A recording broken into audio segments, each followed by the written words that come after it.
Right now we'll talk about some common myths about hypnosis. यानी लोगों के जहन में जो क्वेश्चंस आते हैं और जो हकीकत है उनके बारे में बात करेंगे। तो सबसे पहला क्वेश्चन मेरे पास है कि हम हिप्नोसिस में स्टक हो जाएंगे और will not be able to get out of it. ऐसा नहीं हो सकता क्योंकि हिप्नोसिस सोने और जागने के बीच की स्टेट है। और how long can you stay in that state? या तो आप सो जाएंगे और या आप जाग जाएंगे। और जिस पर सो जाते हैं तो आप जिस तरह नॉर्मली उठते हैं नींद से, कोई भी आवाज़ आती है, कोई भी डिस्टर्बेंस होती है तो आप जाग जाते हैं, इसी तरह आप हिप्नोसिस से भी जाग जाएंगे।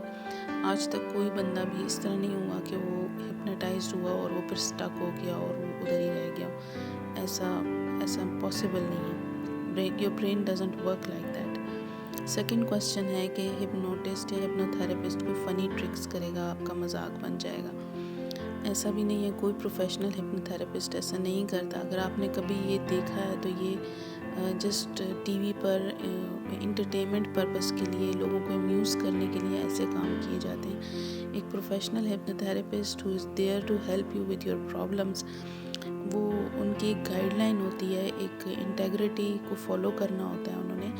तो वो ऐसा नहीं करते। वो एक स्मूथ प्रोसेस के थ्रू, एक गाइडेंस के थ्रू, आप बड़े आराम से बैठे होते हैं और वो आपको सिर्फ बोल कर गाइड कर रहे होते हैं और थ्रू इमेजिनेशन आपको एक रिलैक्स स्टेट में ले जाते हैं और इस तरह से ये प्रोसेस शुरू होता है। थर्ड कंसर्न है कि you will reveal some kind of a secret और hypnotist will ask you for your dark secrets and all that. ऐसा भी एक प्रोफेशनल हिप्नोथेरेपिस्ट को एक इंटेग्रिटी फॉलो करनी होती है, गाइडलाइन होती है। ही और शी वोंट डू दैट। और दूसरा ये कि उनके पास बहुत सारे लोग आते हैं, अगर वो हर किसी के सीक्रेट्स को समझने के लिए बैठ जाएंगे तो हाउ विल दे वर्क। तीसरी बात यह है कि आप अपने हिप्नोटिस्ट से कह सकते हैं, हिप्नोथेरेपिस्ट से कह सकते हैं कि आपको आपकी रिकॉर्डेड हिप्नोथेरेपी की सेशन की रिकॉर्डिंग चाहिए and they will provide you that. Fourth concern है कि may be hypnotist will swing a watch. तो ये बहुत पुराना तरीका है, बहुत पुराना ही तरीका है।